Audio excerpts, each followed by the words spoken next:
കുഞ്ഞ് ഉറങ്ങിക്കിടന്ന ഒരു കുഞ്ഞിനെ എടുത്തുകൊണ്ട് വന്നിട്ടാണ് ആ പ്രതി ഒരു ക്രൂരമായിട്ടുള്ള ഒരു ഇത് ചെയ്തത്.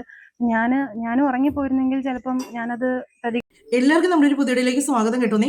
അപ്പം ഇന്നത്തെ വീഡിയോ എന്ന് പറഞ്ഞാൽ കഴിഞ്ഞ ദിവസം നടന്നത് വ്യാഴാഴ്ച നടന്നൊരു സംഭവത്തെ പറ്റിയാണ് ഇന്നത്തെ വീഡിയോ ചെയ്യുന്നത്. കാര്യം വെച്ചാൽ ഈ ഒരു വിഷയം ആരും ഒന്നും അങ്ങോട്ടൊരു പ്രശ്നമേ അല്ല എന്ന രീതിക്ക് ഈ ഒരു വിഷയം കടന്നു പോയി കേട്ടോ. ഞാൻ വീഡിയോ ചെയ്യുമ്പം രേണുവിൻ്റെ മാത്രമേ ഉള്ളൂ ചെയ്യാനായിട്ട്, വേറെ കണ്ടന്റ് ഒന്നും ഇല്ലേ, നിങ്ങൾ വേറെ എന്നെല്ലാം കാര്യങ്ങൾ നടക്കുന്നു എന്നൊക്കെ പറയാറുണ്ട്. പക്ഷെ നമ്മൾ അങ്ങനത്തെ വീഡിയോ ഒക്കെ ചെയ്തു കഴിഞ്ഞാൽ ആർക്കും കാണണ്ട, ആർക്കും ഒരു അഭിപ്രായം പോലും പറയണ്ട. അതൊക്കെ തന്നെയാണ് ഇങ്ങനെയുള്ള പ്രശ്നങ്ങളൊക്കെ സംഭവിച്ചേക്കുന്നത്. കാര്യം അത് കണ്ടുകൊണ്ടിരുന്ന ഒരാളോട് ഇന്നപോലെ സംഭവിക്കുന്നു എന്ന് പറഞ്ഞിട്ട് പോലും അയാൾക്കത് വിഷയമല്ല എന്ന് പറയുന്നത് തന്നെയാണ് ഇങ്ങനെയുള്ള വീഡിയോ ഒക്കെ ചെയ്ത് കഴിയുമ്പോഴത്തേക്ക് ഇതൊന്നും ഞങ്ങളെ ബാധിക്കുന്ന കാര്യമല്ലല്ലോ, ഞങ്ങൾക്ക് ഇതൊന്നും അഭിപ്രായം പറയേണ്ട കാര്യമില്ല, അല്ലെങ്കിൽ ഇതെന്നെ കാണാനായിട്ട് ഇരിക്കുന്നു എന്നുള്ളൊരു മൈൻഡാണ്. അതേസമയം ഈ ഒരു പ്രശ്നം ഇങ്ങനെയല്ലാതെ ആ കുട്ടിക്ക് എന്നതെങ്കിലും ഒന്ന് സംഭവിച്ചു പോയിരുന്നെങ്കിൽ ഉറപ്പായിട്ടും പല ചർച്ചകളും പല അഭിപ്രായങ്ങളും എന്നതെല്ലാം പിന്നെ കാണേണ്ടി വന്നേ. നമ്മുടെ ഈ കേരളത്തിലൊരു കാര്യം എന്താണെന്നറിയോ, ഒരാളുടെ ജീവൻ പോകണം, അതിന് ഒരു സംസാരമാകണമെങ്കിൽ ആ ഒരു കാര്യം, അല്ലാതെ ഒരിക്കലും സംസാരമാകത്തില്ല. അത് ഇങ്ങനെ പറഞ്ഞു കേട്ടങ്ങ് മാറിപ്പോകത്തേ ഉള്ളൂ.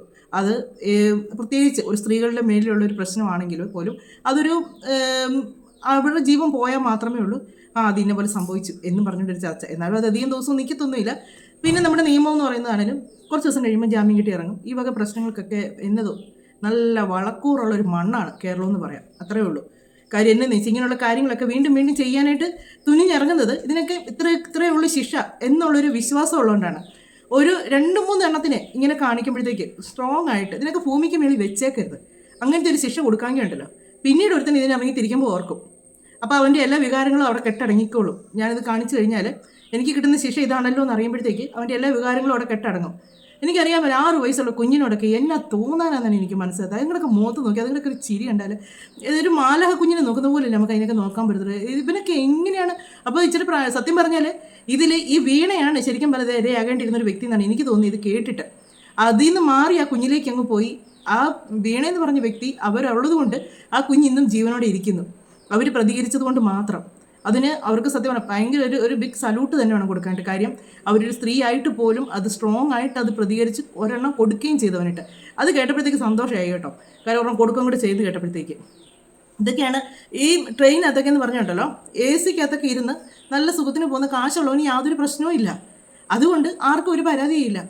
പാവങ്ങൾക്ക് എന്തെങ്കിലുമൊക്കെ വന്നു കഴിഞ്ഞാൽ അവരൊന്നെങ്കിൽ അന്നേരം ഒന്ന് ഒച്ച വെച്ചു, അല്ലെങ്കിൽ ഒരു പോലീസ് കേസായി, അല്ലെങ്കിൽ ഇങ്ങോട്ട് പോയി, അല്ലെങ്കിൽ ഇനി അവിടെ ചെല്ലുമ്പോൾ അവർ പറയും നിങ്ങൾ ഇതിൻ്റെ പുറകെ ഇനി കയറി ഇറങ്ങി നടക്കാം, എന്തെങ്കിലുമൊക്കെ കേട്ട് കഴിയുമ്പോൾ ആ കേസ് ആ വഴിക്ക് അങ്ങ് വെറുതെ പോകത്തേ ഉള്ളൂ. പക്ഷേ ഇത് സത്യം പറഞ്ഞിട്ടുണ്ടല്ലോ, കേട്ട് കഴിയുമ്പോഴത്തേക്കുണ്ടല്ലോ ഇവനെയൊക്കെ ഉണ്ടല്ലോ ആ സ്പോട്ടിൽ അങ്ങ് തീർത്ത് കളയണം. അതാണ് വേണ്ടത്. കാര്യം അത്രയും ധൈര്യം ആ അപ്പൻ്റെ അമ്മയുടെയൊക്കെ കൂടെ കിടന്ന് ഉറങ്ങുന്ന ഒരു കുഞ്ഞിനെ എടുത്തുകൊണ്ട് പോകാൻ കാണിച്ച ധൈര്യം എന്ന് പറയുമ്പോൾ ഒന്ന് ഓർത്ത് നോക്കിയപ്പോൾ ചില്ലറക്കാരനാണോ എന്ന് ഓർത്ത് നോക്കി. ഇയാൾ വേറെ ക്രിമിനൽ കേസ് പ്രതിയായിരുന്നൊക്കെ പറയുന്നുണ്ട്. അങ്ങനെ ശിക്ഷയൊക്കെ കിട്ടിയിട്ടുള്ളതാണ്. എന്നിട്ട് ഒരു ട്രെയിനെ കയറി, അതും തെങ്കാശിയിലുള്ള ആൾക്കാരെങ്ങാണ്ടാണ് അവർ എടത്തപ്പള്ളി വന്നിച്ച് പോയതാണ്. പോയപ്പം അതും വെളുപ്പാൻ കാലത്ത്, ആ സമയം എന്നൊക്കെ പറയുന്നത് മനുഷ്യൻ നല്ല ഉറക്കമാണ്. പിന്നെ നമ്മൾ ആരാണെങ്കിലും നമ്മുടെ കൂടെ കുഞ്ഞുങ്ങളോ അല്ലെങ്കിൽ ഇച്ചിരി പ്രായമായ പിള്ളേരൊക്കെ ഇതുപോലൊക്കെ കിടന്ന് ഉറങ്ങുമോ മനുഷ്യർ പോത്തു? അതും പറയാതിരിക്കാൻ പറ്റത്തില്ല കേട്ടോ. കാര്യം എന്നാന്ന് ചോദിച്ചാൽ ആ കുഞ്ഞല്ലാതെ എണീറ്റ് അങ്ങോട്ടോ ഇങ്ങോട്ടോ പോയപ്പോൾ ഇവരാരും അറിയല്ലോ. അവർ എടുത്തു നിന്ന് ആ കുഞ്ഞിനെ എടുത്തുകൊണ്ട് പോയിട്ട് പോലും അവരും അറിഞ്ഞിട്ടില്ലെന്നുള്ളതാണ്. അത്രയ്ക്കുണ്ട് അവരുടെ ഉത്തരവാദിത്വം. ഒരുത്തം വന്ന് ആ കുഞ്ഞിനെ എടുത്തുകൊണ്ട് പോയിട്ട് പോലും. എന്നാണെങ്കിലും നമുക്ക് വീണ പറയുന്ന കാര്യങ്ങൾ കുറച്ചൊന്ന് കേൾക്കാം കേട്ടോ. ഇത് കേട്ട് കഴിയുമ്പോഴല്ലോ സത്യം പറഞ്ഞാൽ ഈ ഒരു വീഡിയോ വീണ്ടും ഇതിങ്ങനെ ചെയ്യാമെന്ന് വിചാരിച്ചെന്നു ചോദിച്ചാൽ, ഇതിപ്പോൾ ഒരുപാട് ചാനലുകാരെടുത്ത് ചെയ്ത് കഴിഞ്ഞു, വീണ്ടും ചെയ്യുന്നത് വെച്ചാൽ ഇവർ പറയുന്ന കേൾക്കുമ്പോണ്ടല്ലോ, നമുക്കാണെങ്കിലും നാളെ ഒരു ദിവസം ഈ ഒരു വീഡിയോ കാണുന്ന ഒരാൾക്കാണെങ്കിലും നാളെ ഒരു ദിവസം ഒരു പെണ്ണിനാണെങ്കിൽ പോലും ഒരു പ്രശ്നം വരുമ്പം അത് മൗനമായിട്ടിരിക്കാതെ ശക്തമായിട്ടൊന്ന് പ്രതികരിക്കാൻ തോന്നും. ഇതുപോലെ സ്ട്രോങ് ആയിട്ടുള്ള പെണ്ണുങ്ങളൊക്കെ പറയുന്നത് കേൾക്കുമ്പോഴത്തേക്ക് നിങ്ങൾക്കും അതൊരു പ്രചോദനമാകും. കാര്യം നാളെ ഒരു പ്രശ്നം നമ്മുടെ കണ്ണുമുന്നിൽ കാണുമ്പോൾ അത് കണ്ടില്ലപ്പെട്ടിരിക്കാതെ അത് സ്ട്രോങ് ആയിട്ട് അതിനെതിരെ പ്രവർത്തിക്കാനുള്ള ധൈര്യം വരും. അതുകൊണ്ടാണ് വീണ്ടും ഈ വീഡിയോ ഇതൊന്ന് ചെയ്യണമെന്ന് എനിക്ക് തോന്നിയത്. കുഞ്ഞ് ഉറങ്ങിക്കിടന്ന ഒരു കുഞ്ഞിനെ എടുത്തുകൊണ്ട് വന്നിട്ടാണ് ആ പ്രതി ഒരു ക്രൂരമായിട്ടുള്ള ഒരു ഇത് ചെയ്തത്. ഞാനും ഉറങ്ങിപ്പോയിരുന്നെങ്കിൽ ചിലപ്പം ഞാനത് പ്രതികരിക്കാതിരുന്നിരുന്നെങ്കിൽ ചിലപ്പം നാളെ കുഞ്ഞ് ഒരു എന്താ പറയാ ഒരു പ്രതി ഉപയോഗിച്ചിട്ട് അതിനെ കൊന്നു കളഞ്ഞതിന്. പക്ഷെ എനിക്ക് അതുകൊണ്ട് ആ കുഞ്ഞിനെ രക്ഷിക്കാൻ പറ്റിയതിൽ ഒരുപാട് സന്തോഷമുണ്ട്. മാക്സിമം ശിക്ഷ പ്രതിക്ക് കിട്ടണം എന്ന് തന്നെയാണ് എൻ്റെ ആ പറഞ്ഞ കറക്റ്റാണ്. ഒരു പക്ഷേ ആ ഒരു വെളുപ്പിന് സമയമാണ് മനുഷ്യന് എല്ലാവരും പറയാറുണ്ട് ഈ വെളുപ്പിന് സമയമാണ് നമ്മൾ ബോധമില്ലാതെ കിടന്ന് ഒരു മണിയൊക്കെ കഴിയുമ്പോഴത്തേക്ക് നമ്മൾ എത്ര ഉറങ്ങാതിരിക്കുന്നതാണെന്ന് പറഞ്ഞാൽ അത് കഴിയുമ്പം ഈ ആക്സിഡൻറ്റുകൾ കൂടുതലും ഉണ്ടാകുന്ന ഈ വെളുപ്പം കാലത്താണ്. കാര്യം എന്ന് വെച്ചാൽ മനുഷ്യൻ ഉറങ്ങിപ്പോകും ആ ഒരു സമയത്ത് നമ്മൾ അറിയാതെ ഉറക്കത്തിലേക്ക് അങ്ങ് ആയിപ്പോകും. ഇതൊക്കെയാണ് ദൈവത്തിൻ്റെ കൈകളെന്ന് പറയുന്നത്. കാര്യം എന്താണെന്ന് ചോദിച്ചാൽ ഈ വീണ അതിനകത്തിരുന്ന് ഉറങ്ങിയതാണ്. ഇയാൾ മോശമായിട്ട് പെരുമാറിയപ്പം വീണയ്ക്ക് ആദ്യം തോന്നി അറിയാതെ കാല് കൊണ്ടതായിരിക്കും തോന്നി. രണ്ടാമത് വീണ്ടും വീണ ഉറങ്ങാൻ തുടങ്ങി. വീണ്ടും ഇത് കാണിച്ചപ്പോൾ വീണയ്ക്ക് മനസ്സിലായി ഇയാൾ കാണിക്കുന്ന തോന്നിവാസമാണെന്ന് മനസ്സിലായി. അന്നേരമാണ് അവർ ഉണർന്നിരുന്നത്. അവരെ ആ ഉണർത്തിയത് ഒരു പക്ഷേ ദൈവമായിരിക്കാം. അല്ലെങ്കിൽ ഒന്ന് ഓർത്ത് നോക്കി, പിറ്റേ ദിവസം നമ്മൾ രാവിലെ കേൾക്കുന്ന വാർത്ത എന്നതായിരിക്കും? 6 വയസ്സുള്ള ഒരു കുഞ്ഞ് പീഡനത്തിനിരയായി ഈ ലോകത്തുനിന്ന് പോയെന്നല്ലേ നമ്മൾ കേൾക്കുന്നത്. എന്റെ ആഗ്രഹം ശരിക്കും എന്റെ അമ്മയുടെ ചികിത്സയുടെ ആവശ്യമായിട്ട് തിരുനെല്ലിയിലേക്ക് പോകുമായിരുന്നു. ഞാൻ കൊട്ടാരക്കരയിൽ നിന്ന് കയറിയപ്പോൾ തന്നെ പുള്ളി എന്നോടത്ത് പുള്ളിയുടെ അടുത്ത് ഇരിക്കാൻ പറഞ്ഞു. അപ്പൊ ഞാൻ നോക്കിയപ്പോൾ അവിടെ ഇരിക്കാനുള്ള സ്പേസ് ഇല്ല, ഓപ്പോസിറ്റ് സ്ഥലം ഉണ്ടായിരുന്നു. അപ്പൊ ഞാൻ ഈ ചേട്ടൻ്റെ അടുത്ത് ഈ പ്രതിയുടെ അടുത്ത് പറഞ്ഞു, ചേട്ടൻ എന്ന് പറയാനുള്ള അർഹത അയാൾക്കില്ല. പുള്ളിയുടെ അടുത്ത് ഞാൻ പറഞ്ഞു, ചേട്ടൻ അപ്പുറത്ത് ഓപ്പോസിറ്റ് സൈഡിൽ ഇരിക്കും, ഫേസ് ടു ഫേസ് നോക്കിയിരിക്കുന്ന സീറ്റായിരുന്നു. അപ്പൊ ഞാൻ പറഞ്ഞു, ചേട്ടൻ അപ്പുറത്ത് ഇറങ്ങിയിരിക്കും, ഞങ്ങൾ ലേഡീസ് 3 പേര് ഇവിടെ ഇരുന്നോളാം എന്ന് പറഞ്ഞു. അപ്പം പുള്ളി പറഞ്ഞു, വേണ്ട, എന്നാൽ താൻ അപ്പുറത്ത് തന്നെ ഇരുന്നോളാം എന്ന് പറഞ്ഞു. ഞാൻ വന്ന ചേട്ടന്മാരുടെ അടുത്ത് ഇരുന്നു. ഒരു മണി, ഏകദേശം ഒരു 1 മണി 1:15 ആയ സമയം ആയപ്പോഴാണ് ഈ പുള്ളി, ഞാൻ ഉറങ്ങുമായിരുന്നു, സീറ്റിൽ ഇരുന്ന് തന്നെ ഉറങ്ങുമായിരുന്നു. 1:15 ആയപ്പോഴത്തേക്കും ഈ പുള്ളി എൻ്റെ അയാളുടെ കാല് വെച്ചിട്ട് ടച്ച് ചെയ്തു. ഞാൻ പെട്ടെന്ന് ഞെട്ടി ഉണർന്നു. ഞാൻ വിചാരിച്ചു ഞാൻ അറിയാണ്ട് ചെയ്തായിരിക്കും, അറിയാണ്ട് കാല് തട്ടിയതായിരിക്കും എന്നാണ് ഞാൻ ആദ്യം വിചാരിച്ചത്. ഞാൻ കാല് ജസ്റ്റ് മാറ്റി വെച്ചു. രണ്ടാമത് വീണ്ടും ഇത് ആവർത്തിച്ചപ്പോൾ ഞാൻ പുള്ളി രൂക്ഷമായിട്ടൊന്ന് നോക്കി. എന്നിട്ട് ഞാൻ കാല് മറ്റേ സൈഡിലേക്ക്, അതായത് വലത് സൈഡിലേക്ക് വെച്ചിരുന്നു. ഞങ്ങൾ വിൻഡോ സൈഡിൽ, എൻ്റെ ലെഫ്റ്റ് സൈഡിലായിരുന്നു, ഓപ്പോസിറ്റ് ആയിരുന്നു ഇരുന്നിരുന്നത്. ഞാൻ വിചാരിച്ചു, എനിക്ക് മനസ്സിലായി പുള്ളി ഇത് മനഃപൂർവ്വം ചെയ്യുന്നതാണെന്ന് മനസ്സിലായി. അപ്പം ഞാൻ മൂന്നാമതും ഇത് ആവർത്തിച്ചപ്പോൾ ഞാൻ പുള്ളിയെടുത്ത് രൂക്ഷമായിട്ട് നോക്കിയിട്ട് ചോദിച്ചു, എന്താണെന്ന് ചോദിച്ചു. അപ്പം പുള്ളി പറഞ്ഞു, ഒന്നുമില്ല. എന്നിട്ട് എൻ്റെ അടുത്ത് കാലെടുത്ത് പുള്ളി ഇരിക്കുന്ന സീറ്റിലേക്ക് നിവർത്തി വെച്ചോളാൻ പറഞ്ഞു. ഞാൻ പറഞ്ഞു, വേണ്ട, അതിൻ്റെ ആവശ്യമില്ല എന്ന് പറഞ്ഞു. എനിക്ക് നല്ല ദേഷ്യമായി, എനിക്ക് നല്ല ഡിസ്റ്റർബൻസ് ആയിരുന്നു. പിന്നെ എനിക്കത് ഉറങ്ങാൻ പറ്റിയില്ല. ഞാൻ അങ്ങനെ ബാഗിനകത്ത് നിന്ന് ഫോൺ എടുത്ത് ഇങ്ങനെ ന്യൂസുകൾ ഇങ്ങനെ കണ്ടുകൊണ്ട് ഇത് ഇങ്ങനെ കുറേ അവന്മാരുണ്ട് കേട്ടോ. എന്നാന്ന് ചോദിച്ചാൽ ഇവർക്കൊക്കെ ഉണ്ടല്ലോ, ഈ പെണ്ണുങ്ങൾ ഇങ്ങനെ തോണ്ടുക, കാലെടുത്തൊന്ന് മുട്ടിക്കുക, ഇങ്ങനെയൊക്കെ ചെയ്ത് കഴിയുമ്പോൾ ഇവർക്കൊക്കെ എന്നാ സുഖം കിട്ടുന്നതെന്ന് മനസ്സിലാകുന്നില്ല. ഇങ്ങനെ കുറേ ഞാരമ്പന്മാരുണ്ട്. കാര്യം എന്നാന്ന് ചോദിച്ചാൽ അവന്മാർക്കൊന്ന് മുട്ടി അല്ലെങ്കിൽ തൊട്ടു, അതൊക്കെയാണ് അവന്മാരുടെ ഒരു ഇതെന്ന് പറയുന്നത്, വികാരം എന്ന് പറയുന്നത്. അങ്ങനെ കാണിച്ചാണ് ഇവന്മാർ ഇവന്മാർക്ക് അങ്ങ് നമ്മൾ മൈൻഡ് ചെയ്യുന്നില്ല എന്ന് കണ്ടു കഴിഞ്ഞാൽ ഇവന്മാർ വീണ്ടും വരും. അങ്ങനെ വന്ന് പിന്നെ ഇവന്മാരെ എതിർക്കുമ്പോഴാണ് ഇവന്മാർ കീഴ്പ്പെടുത്തുക, ഇവന്മാർ കൊല്ലുക. പിന്നെ ഇവന്മാരുടെ പ്രാന്ത് മൊത്തമാണ് കാണിക്കുന്നത്. ഇത്രയും വലിയൊരു പെണ്ണിൻ്റെ അടുത്ത് അവൻ ഇത്രയും ഈ വെളച്ചിൽ കാണിക്കാന്നുണ്ടെങ്കിൽ ആ കൊച്ചിൻ്റെ അടുത്ത് അവൻ എന്നതായിരുന്നു കാണിക്കാൻ മേലാതിരുന്നത്. പെട്ടെന്ന് ആ സീറ്റിൽ നിന്ന് എഴുന്നേറ്റ് ബാക്കിലോട്ട് പോകുന്നുണ്ട്. അപ്പൊ എനിക്ക് ഓൾറെഡി ഇയാളിൽ നിന്നൊരു റോങ് ആറ്റിറ്റ്യൂഡ് കണ്ടപ്പോഴേ എനിക്ക് ആളൊരു ഡൗട്ട് അടിച്ചിട്ടുണ്ടായിരുന്നു. ഞാൻ തിരിഞ്ഞു നോക്കിയപ്പോഴത്തേക്കിന് അതിന്റെ ട്രെയിനിന്റെ ഫ്ലോറിൽ കിടന്നിരുന്ന കുഞ്ഞിനെ പുതപ്പോട് കൂടി എടുത്ത് അയാളുടെ സീറ്റിലേക്ക് കൊണ്ടുവരുമായിരുന്നു.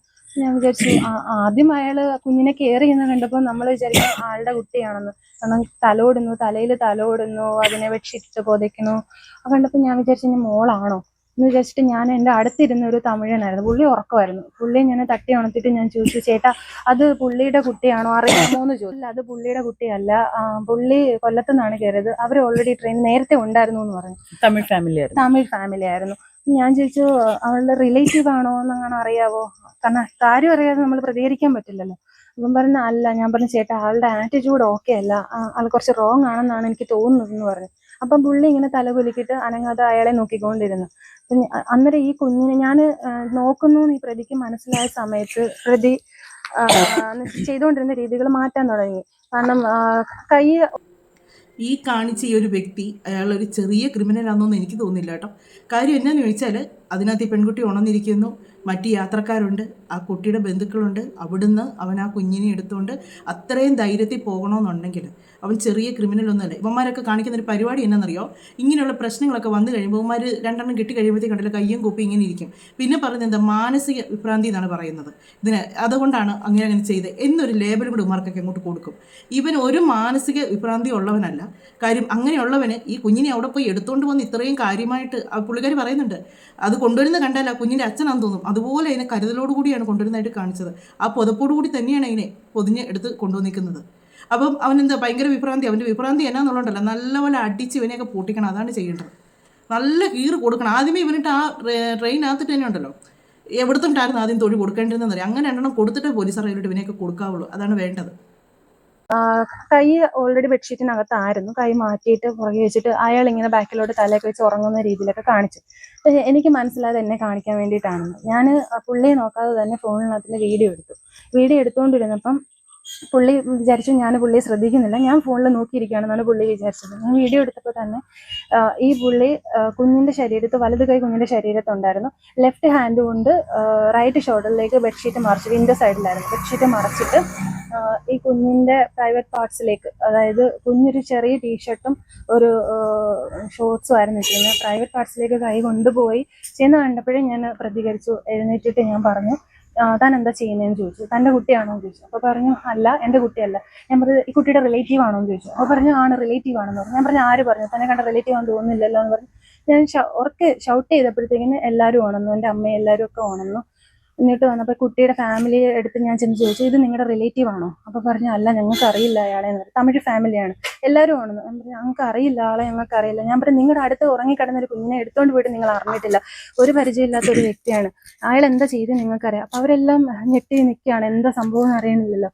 അപ്പം ഈ പ്രതി എന്നോട് ഷൗട്ട് ചെയ്തു. എന്ന് വെച്ചാൽ ഞാൻ എന്ത് ചെയ്തു എന്നാണ് പറയുന്നത്. ഞാൻ എന്ത് ചെയ്തു? ഞാൻ പറഞ്ഞു നീ എന്താ ചെയ്തെന്നുള്ളത് എൻ്റെ കയ്യിലുണ്ട്, എന്നാ കാണിക്കുക എന്ന് പറഞ്ഞിട്ട് എന്നെ ഷൗട്ട് ചെയ്തു. ആ പുള്ളിക്കാരി ചോദിച്ച ചോദ്യം കറക്റ്റാണ്. നിങ്ങളുടെ കൂടെ ഉറങ്ങിക്കിടന്ന ഒരു കുഞ്ഞിനെ എടുത്തുകൊണ്ട് പോയിട്ട് നിങ്ങൾ അറിഞ്ഞില്ലേ എന്ന് ചോദിക്കുന്നത്. ഒരു പക്ഷേ ചിലപ്പോൾ പറയാം ക്ഷീണം കൊണ്ട് ഉറങ്ങിപ്പോയതാണ് എന്നൊക്കെ പറയാം. പക്ഷേ ഒരു കുഞ്ഞു കൊച്ചിനെ അവർക്കത് അവരുടെ കൂടെ തന്നെ സുരക്ഷിതമായിട്ട് ഒന്നുമല്ലേലും നമ്മളുടെ ഒരു അടുത്തോട്ട് ചേർത്ത് അതിനെ മുറുക്കെ കെട്ടിപ്പിടിച്ച് കിടന്നാൽ ആ കുഞ്ഞിനെ ഒരാൾ എടുത്തുകൊണ്ട് പോയി അറിയാതിരിക്കുകയല്ലോ. അപ്പോൾ എല്ലാവർക്കും അവരോട് ഉറക്ക സുഖം അത്രയേ ഉള്ളായിരുന്നു. നീ എന്താ ചെയ്തെന്നുള്ളത് എൻ്റെ കയ്യിലുണ്ട്, എന്നാ കാണിക്കുക എന്ന് പറഞ്ഞിട്ട് എന്നെ ഷൗട്ട് ചെയ്തു. അപ്പം ഞാൻ ഈ വീഡിയോ കാണിച്ചു കൊടുത്തിട്ട് അയാളുടെ മുഖത്ത് നോക്കി ഒരു അടിയും കൊടുത്തതിന് ശേഷം എല്ലാവരും വന്നിട്ട് എൻ്റെ അടുത്ത്, അപ്പുറത്തെ ബോഗിൽ നിന്നൊക്കെ ഉള്ള ആൾക്കാർ വന്നിട്ട് എന്നോട് ചോദിച്ചു എന്താ പെങ്ങളെ പ്രശ്നം എന്താ. ഞാൻ പറഞ്ഞു ചേട്ടാ ഇന്ന പോലെയാണ്, കുഞ്ഞവിടെ പുറകിൽ ഉറങ്ങി. ശരിക്കും ഞാനത് ചെയ്തത് എന്താണെന്ന് വെച്ചാൽ, നാളെ ചിലപ്പോൾ സമൂഹം പറയാൻ നിരപരാധി ഒരാളെ ഞാൻ വെറുതെ പറഞ്ഞു എന്ന് പറയാം. ആദ്യം എനിക്ക് പ്രൂഫാണ് വേണ്ടുന്നത്, കാരണം ഒരാളുടെ അടുത്ത് പറയുമ്പോൾ അതിന്റെ തെളിവാണ് എനിക്ക് വേണ്ടുന്നത്. അതുകൊണ്ടാണ് ഞാൻ ആ വിഷ്വൽസ്. പക്ഷെ ഒരുപാട് കുഞ്ഞിനെ ഉപദ്രവിക്കാൻ ഞാൻ അതിനുള്ള സമയം കൂടി, എനിക്ക് അത്ര കണ്ടു നിൽക്കാൻ പറ്റില്ല. അപ്പം തന്നെ ഞാനത് പ്രതികരിച്ചു. പിന്നെ ഇന്നലെ പുനലൂർ റെയിൽവേ, അതാണ് ബുദ്ധിപരമായിട്ട് കാര്യങ്ങൾ ചെയ്യാന്ന് പറയുന്നത്. അവർ വീഡിയോ എടുത്തു, അത് ആ കുഞ്ഞിനെ അതിനപ്പുറം എന്തെങ്കിലും ഒരു സംഭവിക്കുന്നതിന് മുമ്പേ അവരതിന് പ്രതികരിക്കുകയും ചെയ്തു. കാര്യം എന്നു വെച്ചാൽ അവർ പറയുന്ന കാര്യം വേണം. അവൻ തന്നെ ചോദിച്ചോ നിങ്ങൾ എന്നതാ കണ്ടതെന്ന് ചോദിച്ചു ചൂട്. അങ്ങനെ ഉണ്ട് കുറേ മാർക്ക് തോന്നിവാസം കാണിച്ചതിന് ശേഷം നമ്മൾ എതിർക്കുമ്പോണ്ടല്ലോ അമർ ചോദിക്കും ഞാൻ നിന്നെ എന്നാ കാണിച്ച് എന്ന് ചോദിക്കും. ചിലപ്പോൾ നമ്മുടെ ഈ തെളിവൊന്നും കാണുകയല്ല, നമ്മൾ വല്ലാതായി പോകും. അപ്പം പറയും ഇവർക്ക് വേറെ, അപ്പോൾ അവൻ്റെ സൈഡിൽ നിൽക്കാനും ആൾക്കാർ കാണും. അവൻ്റെ സൈഡിൽ നിന്ന് നമ്മുടെ അടുത്ത് ഒന്നാന്ന് വെച്ചാൽ ദീപകിൻ്റെ വിഷയം കൂടെ നടന്നിരിക്കുന്നതുകൊണ്ടുണ്ടല്ലോ നമുക്ക് ഇങ്ങനെയുള്ള കുറേ ക്രിമിനൽസാണ് രക്ഷപ്പെട്ടേക്കുന്നതെന്ന് ഞാൻ പറയത്തുള്ളൂ. ദീപകിൻ്റെ വിഷയം നടന്നുകൊണ്ട് കാര്യം എന്നാന്ന് വെച്ചാൽ നമുക്ക് ഇതിനൊക്കെ ഒന്ന് റിയാക്ട് ചെയ്യാൻ ഒരു നിമിഷം ഒന്ന് പേടിക്കും. കാര്യം എന്നാന്ന് വെച്ചാൽ തെളിവ് സഹിതം നമ്മൾ കൊടുത്തെന്ന് പറഞ്ഞാലും ചിലപ്പോൾ ഇവനൊക്കെ വല്ല ഒപ്പിച്ച് വെച്ച് കഴിഞ്ഞാൽ നാളെ പറയും അവർ കാരണമാണ് അങ്ങനെ സംഭവിച്ചതെന്ന് പറയും. ഇവർ ആ തെളിവെടുത്ത് ആ ഒരു വീഡിയോ എടുത്തതിന് ശേഷം പിന്നെ എനിക്ക് ഇവരോട് ഇഷ്ടം തോന്നിയ ഒരൊറ്റ കാര്യമാണ് കേട്ടോ കൂടുതൽ ഇഷ്ടം തോന്നിയത്. നീ എന്നാ കണ്ടു എന്ന് ചോദിച്ചപ്പോൾ ഫോണിലെ വീഡിയോ കാണിച്ച് ഒരെണ്ണം കർണത്തിൻ്റെ കൊടുത്തെന്ന് പറഞ്ഞില്ലേ, അത് എന്നാണല്ലോ നിങ്ങൾ നല്ല സ്ട്രോങ് ആയിട്ടുള്ള ഒരു ലേഡിയാന്നുള്ള കാര്യത്തിന് ഒരു സംശയം. ആ ഒരു കാര്യത്തിന് വീണയോടുണ്ടല്ലോ ഭയങ്കര ബഹുമാനം എനിക്ക് തോന്നി. കാര്യം എന്നാന്ന് വെച്ചാൽ കൊടുത്തല്ലോ ഒന്ന് അവൻ്റെ മോന്തക്കിട്ട്, അത് നിങ്ങൾ കൊടുക്കേണ്ട ഒരു കാര്യം തന്നെ, അതൊരു നിങ്ങളുടെ ഒരു കടമയായിരുന്നു കൊടുക്കേണ്ടത്. കാര്യം നിങ്ങളുടെ കണ്ണുമുന്നിലായിരുന്നു സംഭവം നടന്നത്. നിങ്ങളത് കണ്ടു, നിങ്ങളത് റിയാക്ട് ചെയ്തു. അതിൻ്റെ കൂടെ ഒരെണ്ണം കൊടുത്തെന്നും കൂടെ കേട്ടപ്പോഴാണ് ഒരുപാട് സന്തോഷം തോന്നിയത്. ഒന്നല്ല, ഒരു 2 എണ്ണം കൂടെ കൊടുക്കാമായിരുന്നു. ഇവനായിട്ടൊക്കെ നല്ലത് തന്നെ കൊടുക്കുക. പക്ഷേ എടുത്തിട്ട് അലക്കുന്നുണ്ട് കേട്ടോ. ആ വീഡിയോ ഞാൻ കണ്ടു, എടുത്തിട്ട് കൊടുക്കുന്നുണ്ട് അവനായിട്ട്, ചവിട്ടി ഒട്ടിക്കുന്നുണ്ട് അതിനകത്തുള്ളവരെല്ലാം കൂടെ. പിന്നെ എല്ലാവരും അങ്ങ് പ്രതികരണത്തിൻ്റെ ആൾക്കാരങ്ങായി മാറി.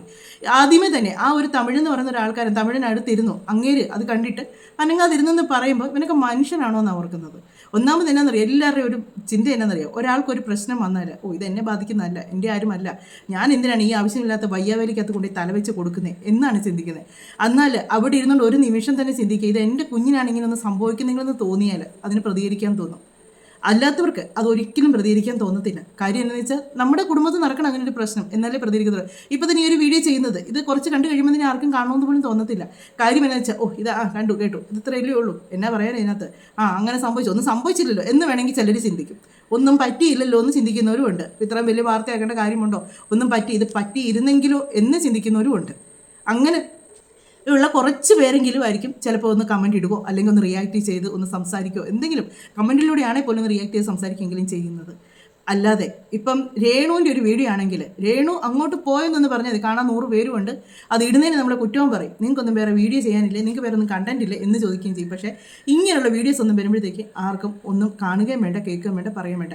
എന്നാൽ എനിക്ക് ഭയങ്കര ഒരു വിഷമോ എന്നതൊക്കെ തോന്നിയിട്ടോ. കാര്യം നമ്മളുടെ ഇവിടെ ഏത് ഭരണം മാറി വന്നാലും ആരും സുരക്ഷിതരല്ല. സ്ത്രീകൾക്ക് ഒരുപാട് ഇതുണ്ടെന്ന് പറയും. ഞാൻ ഇന്നാളും ഒരു വീഡിയോ ചെയ്തപ്പോൾ ഞാൻ പറഞ്ഞു, സ്ത്രീകൾക്ക് ഒരുപാട് ആനുകൂല്യങ്ങളുണ്ട്, സ്ത്രീകൾ സംരക്ഷിക്കപ്പെടുന്നുണ്ടെന്ന് പറഞ്ഞിട്ടുണ്ടല്ലോ. അത് ഈ ഭർത്താക്കന്മാരെ തല്ലി മൂലക്കിടുന്ന പെണ്ണുങ്ങൾക്കാണ് ഈ സംരക്ഷണം കൂടുതലും കിട്ടുന്നത്. അല്ലാതെ പീഡനം അനുഭവിക്കുന്ന ഒരു പെണ്ണുങ്ങൾക്കും ഒരു സംരക്ഷണവും കിട്ടുന്നില്ല. അങ്ങനെയുള്ളവർ എവിടെ ചെന്നാലും അവർക്കൊരു നീതി ന്യായം ഒന്നുമില്ല. അവരെ കളിയാക്കി ഓടിക്കാനേ ആൾക്കാരുള്ളൂ. പിന്നെ ഒരു നീതി അവർക്ക് കിട്ടണമെന്നുണ്ടെങ്കിൽ അവർ മരിച്ചെന്നറിയണം. അവർ മരിച്ചെന്നറിഞ്ഞാൽ അതും കുറച്ചൊക്കെ ഒന്ന് സംസാര വിഷയമായെങ്കിൽ മാത്രം ആരെങ്കിലുമൊക്കെ അറിയും. ഇല്ലെങ്കിൽ അതും ആരും അറിയാതെ ആ വഴിക്കങ്ങ് പോകും. അതാണ് ഒരു നിയമവും ഒരു കാര്യങ്ങളും ആർക്കും ഇതല്ല. ഈ കൊച്ചു കുഞ്ഞുങ്ങളൊക്കെ എടുത്ത് ഇത്രയും തോന്നിവാസം കാണിക്കുന്ന ഇവനെയൊക്കെ ഉണ്ടല്ലോ, തൂക്കി കൊല്ലുക തന്നെ വേണം ചെയ്യാനായിട്ട്. ഇവനെയൊന്നും വെച്ചേക്കരുത്. ഒരു പൊടി കൊച്ചിൻ്റെ അടുത്ത് അതിനൊന്ന് തിരിച്ചൊന്ന് പ്രതികരിക്കാൻ പോലും പറ്റുമോ കുഞ്ഞിന്? 6 വയസ്സുള്ള കൊച്ചെന്നൊക്കെ പറഞ്ഞ് എന്നാ ഉണ്ട്, ഒരു ഇച്ചിരിയല്ലേ ഉള്ളതൊക്കെ. അതിനെ കൊണ്ടുവന്ന് ഇത്രയും എത്ര വൃത്തികെട്ടവനാണെന്നൊന്ന് ചിന്തിച്ച് നോക്കി. എന്ത് സുഖമാണ് അവന് കിട്ടുന്ന ആ ഒരു കുഞ്ഞു കൊച്ചു. ഇവനൊക്കെ ഇഷ്ടം പോലെ അല്ലാതെ നടക്കുന്ന പെണ്ണുങ്ങളുണ്ടല്ലോ, ഇതിനു വേണ്ടി നടക്കുന്ന പെണ്ണുങ്ങളുണ്ട്, പൈസയ്ക്ക് വേണ്ടി നടക്കുന്ന ഇഷ്ടംപോലെ പെണ്ണുങ്ങളുണ്ട്. ഇവൾമാരുടെ അടുത്ത് പോയി ഉണ്ടാക്കാൻ മേലെ ഇവനൊക്കെ. ഈ കൊച്ചു കുഞ്ഞുങ്ങളുടെ അടുത്തോട്ട് ഉണ്ടാക്കാൻ പറയേണ്ട കാര്യമുണ്ടോ? ഇത്തിരി പോന്ന് കുഞ്ഞുങ്ങളുടെ അടുത്ത്. ഇത് എത്ര പേര് ഇത് കാണും, എത്ര പേര് ഇത് സപ്പോർട്ട് ചെയ്യും എന്നൊന്നും എനിക്കറിയത്തില്ല. എന്നാണേലും ഇതൊന്നും എനിക്ക് സപ്പോർട്ട് കിട്ടുമെന്ന് ഓർത്തല്ല ഞാൻ ഈ വീഡിയോ ഒന്നും ചെയ്യുന്നത്. എൻ്റെ മനസ്സിനൊരു ഇതിനു വേണ്ടി ചെയ്യുന്നതാണ്. കാര്യം നമ്മളൊരു റിയാക്ഷൻ വീഡിയോ കൂടെ ആണെങ്കിൽ പോലും ഒരാളെങ്കിലും ഇതൊന്ന് റിയാക്ട് ചെയ്താൽ അത്രയും നല്ലത് എന്നേ പറയുള്ളൂ. 10 പേരിലേക്ക് എത്തുമ്പം ഒരാൾക്കെങ്കിലും ഒന്ന് മനസ്സുമാറ്റം തോന്നില്ല. ഇങ്ങനെയുള്ള കാര്യങ്ങളൊക്കെ കാണുമ്പോൾ ഒന്ന് റിയാക്ട് ചെയ്യണം. അല്ലെങ്കിൽ ഇങ്ങനെയുള്ളവന്മാരൊന്നും വെച്ചുകൊണ്ടിരിക്കരുത്. ഇവന്മാർക്കൊക്കെ എതിരെ ഒന്ന് ശബ്ദം ഉയർത്തണമെന്ന് തോന്നുമല്ലോ. അതുകൊണ്ട് മാത്രമാണ് ഈ ഒരു വീഡിയോ ചെയ്തേക്കുന്നത്. എന്നാലും മറ്റൊരു വീഡിയോയിലൂടെ മറ്റു കാര്യങ്ങളൊക്കെ ആയിട്ട് നമുക്ക് കാണാം. ഈ ഒരു കുഞ്ഞിനെ പറ്റി നമുക്ക് കേൾക്കാൻ പാടില്ലാത്തൊരു വാർത്ത കേൾക്കേണ്ടി വന്നില്ലല്ലോ എന്നോർത്ത് ദൈവത്തോട് നന്ദി പറയുകയാണ് ചെയ്യുന്നത്. അല്ലെങ്കിൽ ഒരു നേരം വിളിക്കുമ്പോൾ എല്ലാവർക്കും ഒരു വാർത്ത മാത്രമാകും, പക്ഷേ ആ ഒരു ഫാമിലിക്കായിരിക്കും ആ ഒരു ഏറ്റവും കൂടുതൽ ദുഃഖം അവർ അനുഭവിക്കുന്നത്. അങ്ങനെ ഒരു സംഭവം നടക്കാതിരുന്നതിൽ നമുക്ക് ദൈവത്തോട് പ്രാർത്ഥിക്കാം. എന്നാണെങ്കിലും മറ്റൊരു വീഡിയോയിലൂടെ മറ്റു കാര്യങ്ങളൊക്കെ ആയിട്ട് നമുക്ക് കാണാമേ. വീഡിയോ ഇഷ്ടമായെങ്കിൽ ലൈക്ക് ചെയ്യുക, കമൻറ്റ് ചെയ്യുക, ഹൈപ്പ് ചെയ്യുക, സബും കൂടെ ചെയ്യുക. അപ്പോൾ മറ്റൊരു വീഡിയോയിലൂടെ മറ്റു കാര്യങ്ങളൊക്കെ ആയിട്ട് നമുക്ക് കാണാം.